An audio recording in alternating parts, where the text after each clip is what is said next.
The crowd had come early.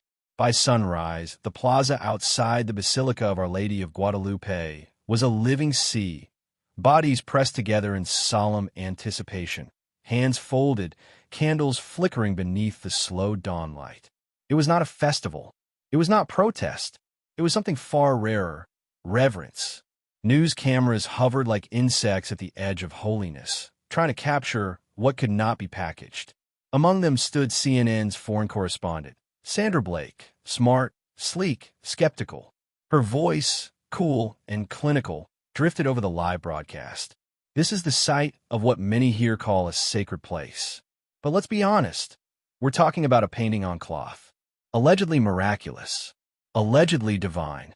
She turned to the man beside her, a quiet figure in white vestments, holding a rosary like it was the last bridge between earth and heaven.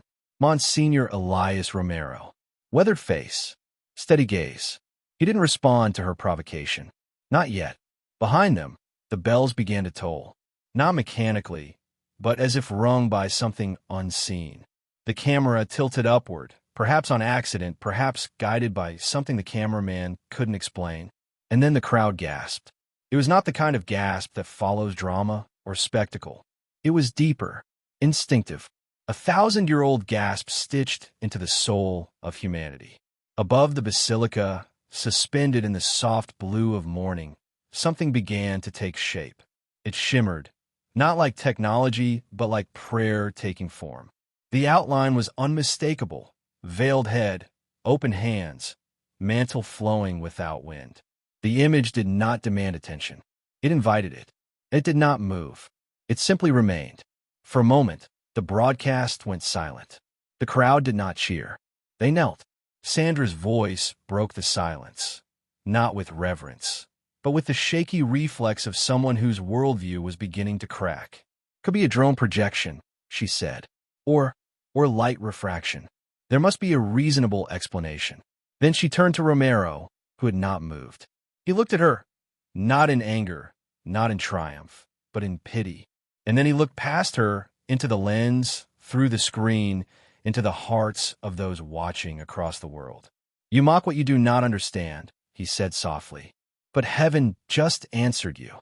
Now, wherever you are, ask yourself, if something like this appeared before your eyes, and your first instinct was to explain away, what have you already missed? And if you can feel that question pressing into your chest right now, and still refuse to look deeper, still refuse to seek, still refuse to join the few who are awake, then ask yourself, what kind of silence are you trying to protect? Because heaven is not silent anymore, and neither is this channel." He had never sought cameras. Monsignor Elias Romero, Bishop of Mexico City, had spent his ministry moving in shadows, not the kind that conceal, but the kind that heal. Before the sun rose over the Zocalo, before secretaries arrived at chancery offices and politicians rehearsed their slogans, Elias could be found beneath overpasses, kneeling beside the poor, whispering the Our Father with men who hadn't spoken their own names in years. No press, no platform, only prayer. He bore the kind of holiness that cannot be staged. His cassock was often worn, sometimes patched at the sleeves. His voice was measured, weathered, unhurried. Yet those who heard him knew this. He had buried innocence, wept with mothers, held the dying. And still, somehow, he believed. That made him dangerous, and it made him a target. To Sandra, he was exactly the sort of figure who needed unmasking. A decorated field reporter with polished vowels and sharpened instincts. Sandra had made her name not through cruelty, but through clarity. She was surgical, known for tearing through sentiment to expose the structure beneath. Governments, institutions, churches, she had exposed them all. Her lens was always turned toward what others refused to see. And in her world, faith was always suspect, especially when it gathered a crowd. She arrived at the Basilica with a team of producers, 2 satellite trucks, and a private certainty that this was just another spectacle in the long decline of religion, a pageant to distract and bruise people from the harder questions. Corruption, cartel violence, moral hypocrisy within the very church they had come to worship in. She expected incense. She did not expect resistance. The feast of Our Lady of Guadalupe had always drawn pilgrims. But this year, something was different. Something heavier. More urgent. The plaza wasn't festive, it was desperate. Women clutching rosaries with calloused fingers. Teenagers with tattoos and tears in their eyes. Entire families wrapped in worn blankets, chanting old hymns in voices that cracked with fatigue. They hadn't come for nostalgia. They had come for rescue. Mexico was unraveling. Again, another bishop gunned down in the north. Videos of sacred spaces defiled. Politicians using pulpits as podiums. And beneath it all, a gnawing hunger, not just for food, but for meaning. And now, something was forming above the Basilica. Something Sandra couldn't explain, and Romero refused to mark it. She turned to him off camera as the crowd stared skyward, still as saints carved in stone. "You didn't stage this," she said. It was not a question. Romero didn't answer. He simply made the sign of the cross. To those watching from their living rooms, phones, and offices, the question was already echoing. Was this real? And if it was, what did it mean? What do you call a moment when heaven invades the ordinary? Sandra called it superstition. Elias called it mercy. And the crowd, so many of them trembling now, called it Our Lady. You can ignore a sermon. You can mock a priest. You can roll your eyes at tradition. But when a people fall to their knees not in fear, but in wonder, you must ask yourself who is blind. If nothing in this stirs you, if your heart remains flat and untouched, then perhaps the world is not the one that has grown cold. Perhaps it's you. Subscribe to Holy Shadows. Because what's unfolding here isn't just news. It's testimony. And if you still don't see it, then comment below and tell us why. Tell us what exactly you were waiting for, because heaven already arrived. She waited until the shimmer in the sky began to fade, until the murmurs of Ave Maria softened, and the crowd, still hushed, turned its eyes back to the earth. Cameras were still rolling, satellites still feeding the image to millions. But Sandra Blake's voice returned, as if nothing supernatural had occurred. Her tone was polite, measured, anchored in journalistic detachment, but lined with something sharper. Condescension dressed as curiosity. Romero turned to face her. Slow, deliberate, not defensive, not insulted, simply awake, like someone who had been asked this before, like someone who knew the weight of such questions, and also their origin. He folded his hands in front of him. The silence itself seemed part of the answer. She didn't flinch, still composed, still professional, but her rhythm faltered, not because she was convinced, but because she had expected resistance. And not this kind of disarming grace. Her earpiece buzzed, a producer whispering about signal strength, ad breaks, political sponsors, but she barely heard him. The man in front of her had returned to prayer, and the crowd, this battered, exhausted crowd, had begun to sing, softly, brokenly, but with unity. You don't find that in data sets.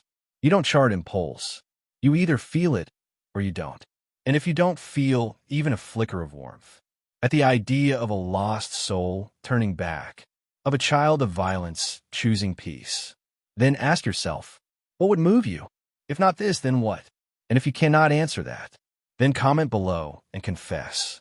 What would it take to make you believe? Because perhaps it's not faith that's irrational. Perhaps it's your refusal to see what's already standing in front of you. Subscribe to Holy Shadows. Not because you've been convinced, but because something inside you stirred. And ignoring that, that's the most dangerous devotion of all. The tone changed quietly, so subtly, many viewers wouldn't have noticed. Sandra Blake's posture stiffened. Her notebook closed. The microphone remained in her hand, but no longer as a tool of inquiry. It had become a shield. She leaned in now, not as a journalist chasing clarity, but as a skeptic grasping for control. The crowd quieted again, this time not in awe, but in alertness. They had heard that tone before, on news panels, in bureaucratic hearings, from leaders who dismissed their lives as footnotes. There was no offense in his expression, only sorrow, the kind that runs deep and ancient, the kind that knows. This isn't the first time heaven has been called a crutch. He stepped toward her now, not to challenge, but to make himself heard. He did not raise his voice, but every word was weighted. He paused, then asked a question she didn't expect. She blinked. Once. He looked away from her now, his gaze scanning the plaza, resting on the faces of pilgrims whose names he didn't know, but whose pain he did. His voice lowered. More intimate now. More dangerous. He turned back to her. For a long time, Sandra said nothing. She hadn't expected him to fold, but she also hadn't expected him to stand. Not like this. Not with a spine made of sorrow and hands made for graves. He wasn't trying to win. He was bearing witness. And something inside her knew the difference. Viewers watching across the world began to feel it too. The crack forming in the tone of the broadcast. This wasn't a news segment anymore. This was confession, on both sides of the camera. And still, some will scroll past. Still, some will shake their heads. Dismiss it as performance, as myth, as theater. Still, some will feel their hearts stir. And do nothing. Don't be one of them. Still unsure if miracles are real? Then stay unblessed in the comment section and explain to us. What do you call hope that bleeds? What do you call faith that buries the dead and keeps walking? But if something in you stirred just now, even a flicker of warmth, a pang of memory, a pause in your certainty, subscribe to Holy Shadows. Don't bury your soul in sarcasm, not when heaven might be trying to reach you. She wasn't blinking as often now. Sandra's jaw was set, but her composure was beginning to fray at the edges. So slightly, only the most attentive viewers would notice. Her voice had lost that effortless neutrality, the tone perfected by years of anchoring disaster and scandal without flinching. What remained now was something more human and more volatile. She spoke again, sharper, louder. So you're telling me all of them? She motioned behind her to the sea of kneeling pilgrims, hands lifted, eyes wide. You're saying they saw the Virgin Mary today? You're going to sit here in front of millions and sell that as truth. Romero didn't react. He stood still, hands folded in front of him, sleeves gently brushing in the breeze that had begun to move again, almost as if stirred by the words themselves. His eyes didn't search for approval or recognition. He looked at her, straight into the pain behind the question. Then he said, with the quiet certainty of a man who had seen too much to be intimidated, I'm not selling anything. Heaven doesn't need marketing. He let the silence land before he continued. And in that stillness, the world saw it, what faith actually is. Not superstition, not escapism, not denial, endurance, not a high-pitched frenzy of fear, but a long obedience in the same direction, a refusal to forget the sacred, in a world constantly trying to erase it. Romero did not gloat. He offered no triumphant smile. Instead, he asked one final question, softly, as if it were for her alone. What if you're wrong? He let it hang there, not like a trap, like a doorway. What if it wasn't a trick? What if it wasn't manipulation, or projection, or wishful thinking? What if that shimmer in the sky was real? And more than that, what if it meant something? The kind of meaning that asks you to reorder your entire life. The kind of truth that doesn't fit in a headline, because it doesn't end. Sandra said nothing, and for the first time in her career, she didn't try to fill the silence. She just stood there, blinking at the Basilica, as if waiting for something else to appear. But there was no need. Heaven had already spoken, and now the weight of that moment rested on every viewer, every doubter, every restless heart, trying to convince itself that reality ends with what the eye can measure. It doesn't. This isn't about a video. This is about eternity. And if you're still watching, still refusing to believe, still holding on to a kind of safety that keeps your soul sedated, then ask yourself plainly, what are you so afraid of seeing? Comment below. Confess it. Name it. Stare it in the face. But if your heart has stirred, even once, in the last 10 minutes, if your breath caught, when the light shimmered, if your mind quieted, when the bishop spoke, if your excuses now feel thinner than they used to, subscribe to Holy Shadows. Not to follow a channel, to follow a truth that's been following you. Romero didn't return to his seat. He remained standing, before the cameras, before the congregation, before the millions now watching in silence across the world. But his eyes were no longer on Sandra. They had shifted toward us. His voice didn't rise. It didn't thunder. But somehow it struck deeper than any broadcast sermon or cathedral bell. "This isn't about me," he said. A pause. Not rhetorical, reverent. "It's not even about her." Not really.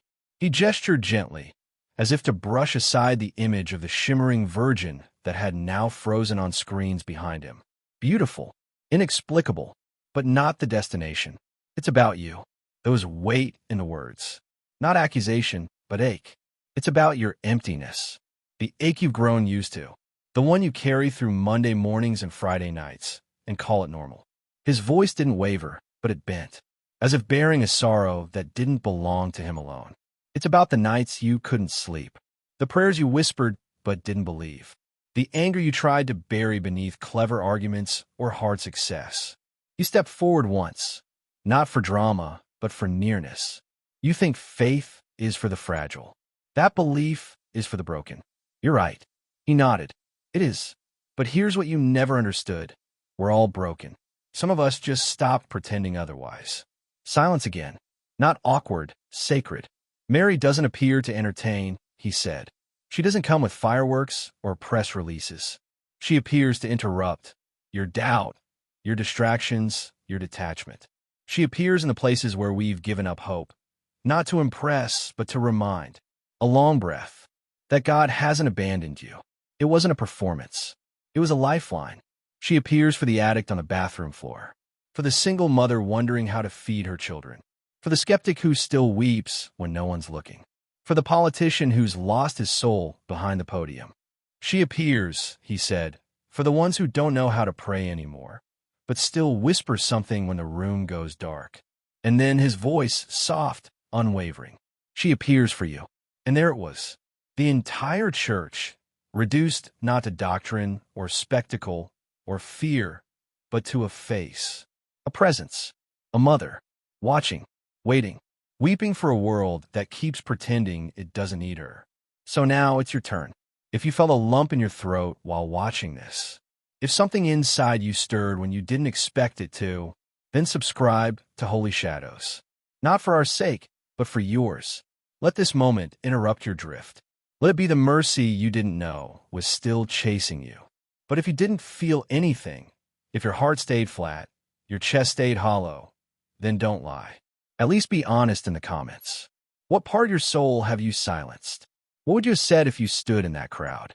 If you were there that morning, beneath the folding sky, among the weeping pilgrims and skeptical reporters, when the shimmer rose above the altar and silence cracked through the chaos, would you have laughed, shaken your head, and muttered about hysteria and heat waves? Or would you have wept, not because you understood it, but because something in you remembered what it used to feel like? Would you have reached for your phone or for your rosary? These are not rhetorical questions, because this isn't about Mexico or miracles or Marian visions. This is about you and what you do when the eternal brushes against your ordinary life. So now tell us, was it all a coincidence? A well-staged manipulation by church elites? Or a moment of divine mercy, piercing through a culture that no longer listens? Go to the comments and say it plainly. Not for views, for your soul. Because when heaven speaks, your silence is an answer too. And if you did feel something stir, something you can't explain and maybe don't even want to admit, then subscribe to Holy Shadows. Not because we want followers, because you need to stop running, because you need to learn how to hear again. And may we all, wherever we are, however broken we feel, become quiet enough to see what heaven is still trying to show.